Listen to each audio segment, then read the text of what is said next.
Welcome to Urban Images and Media in Film. Thanks for registering in my class.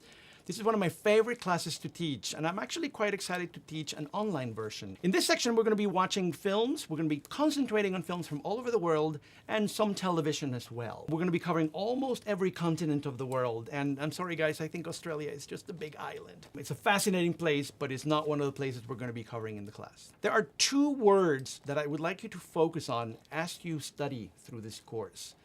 The first word, of course, is urban. A lot of people think of urban and they think of hip-hop. And they're correct.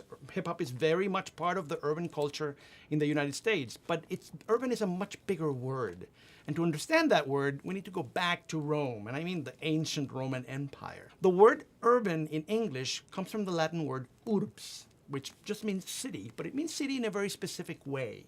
It's much more about the community of persons that live in that space, and not so much about the space and the infrastructure that exists in it. So I want you to think of the word urban much more about the social, cultural, and historical community of people that live in that space, rather than buildings and bridges and taxis. The second word is images.